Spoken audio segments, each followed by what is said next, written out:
The Supreme Court's decision not to rule on Prop 8 seems like a huge win for progressives. I mean, New York City is all rainbow flags now for some reason. But it could be a big loser for voters going forward. Really? Yeah. Lost in all the celebration over the Supreme Court's decision to defer to a lower court's ruling on Prop 8, which banned gay marriage in California, is the fact that Prop 8 was a ballot initiative that became a state constitutional amendment after it was passed by voters in 2008. So what really happened is that state officials have just gone against the will of the people and the state's constitution in California.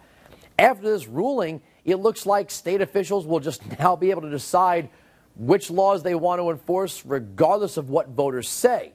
Sure, it worked in the progressives' favor this time, but this new precedent might not go their way in the future. Here to talk about this is Ryan T. Anderson of the Heritage Foundation. He's author of the book, What is Marriage? Man and Woman, a Defense.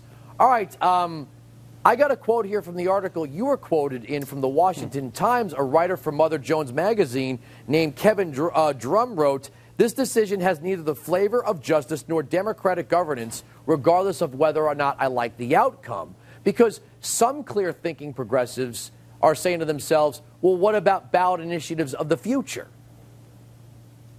Yeah, that's exactly right. Think about what happened in this case. You have millions of Californian citizens who voted on marriage not just once, but twice. The first time they voted on marriage, their state Supreme Court said that their marriage law was unconstitutional. So they go back to the ballot box. 7 million citizens go to the ballot box and vote in favor of defining marriage as a union of a man and a woman, and they make it a constitutional amendment. Then it gets challenged in federal court, and their governor and their attorney general refuse to defend the law that the people passed.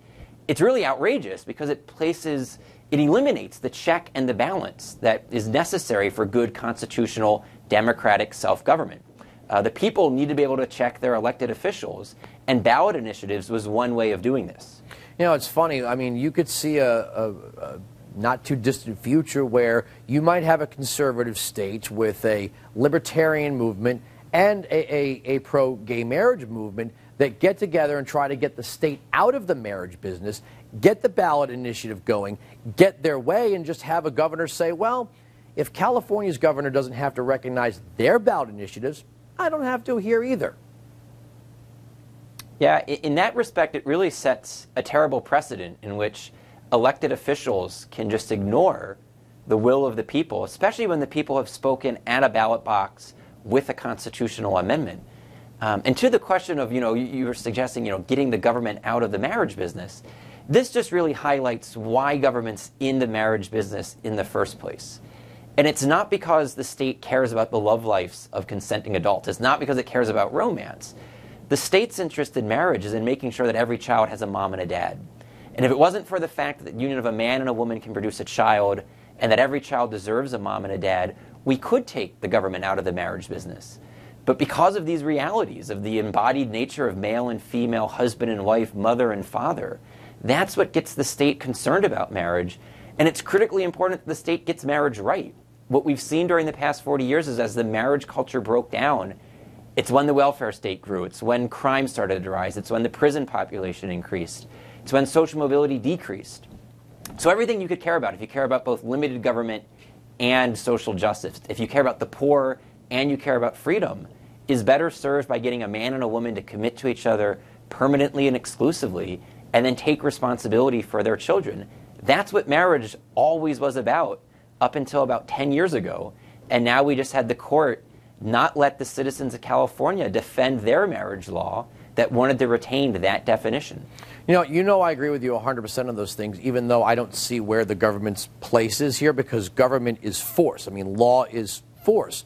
But where I do agree with you on this is if they're going to say that a simple piece of legislation would violate, let's say, an equal protection clause, but then the Constitution itself is amended, well, the Supreme Court of California can't just, reinterpret that. If it says it in the Constitution, the Supreme Court has to answer to the Constitution in the state of California. That's right. And so in this case, the Supreme Court struck down the marriage law that the citizens passed the first time. So then they amended their constitution to correct that. 7 million voters in 2008 amended the Constitution. It was then challenged in federal court. And the argument here was that our state constitution violates the U.S. Constitution. And the tragedy of this case is that the citizens who voted for Prop 8 didn't have their day in court.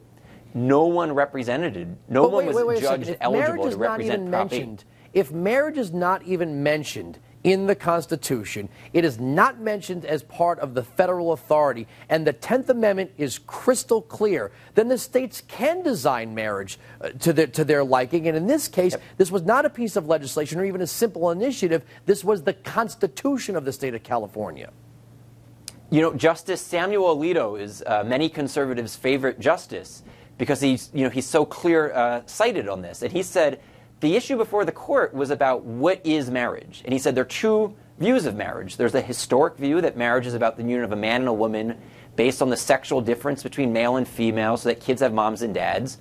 And then there's this other definition, a revisionist definition, which says marriage is just an intense emotional union of two consenting adults. He says nothing in the Constitution answers the question of which definition is right. So where the Constitution is silent, citizens and their elected representatives have authority to answer those questions. And the citizens in California answered that question twice, saying we want marriage between a man and a woman so kids can have the best chance of having a mom and a dad. And we as unelected judges shouldn't be second-guessing the decisions of citizens when the Constitution is silent.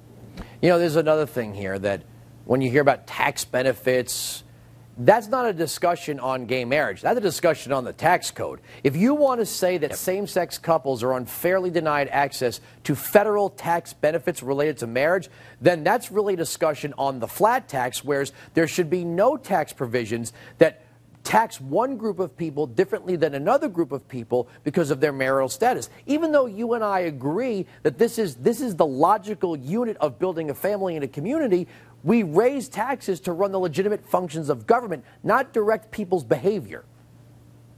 You know, we pointed out 15 years ago here at the Heritage Foundation that Congress should abolish the estate tax.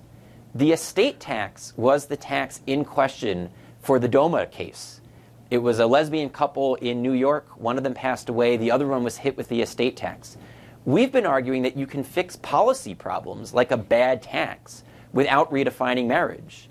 The outcome of this case could have been as simple as repealing a bad tax, not redefining marriage. And in the end, really, the kind of government you would need to separate people from same-sex relationships where they might buy a piece of property or go to a lawyer to merge property or whatever, that kind of government would be so authoritarian it wouldn't be worth living under for anybody. I mean, nothing in the law can really stop people from having a same-sex relationship, even though you and I agree that marriage is the union of a man and a woman, and it's quite frankly something that separates us from the animals. The idea that we would have an institution that doesn't expect the man to mate with the woman and then take off for wherever, to stay there and be a part of raising that child.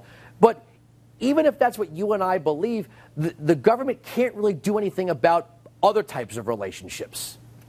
Well, from our perspective, all citizens should be free to live and to love how they choose. So two people of the same sex should be free to live and to love each other in all 50 states. But no one should have the right to redefine marriage and then use the coercive force of law to force a new definition of marriage on all citizens and religious institutions and businesses. We've already seen in Massachusetts and Illinois and right here in D.C., Catholic charities have been forced out of the adoption business because they wanted to find homes of married moms and dads for orphans. And the government said, no, you have to treat a same-sex relationship in the same way as a marriage. And they said, wait, we have the First Amendment, and the government said it doesn't matter. And so these are some of the consequences if we let government redefine marriage. People should be free to live and to love, but we shouldn't be redefining marriage.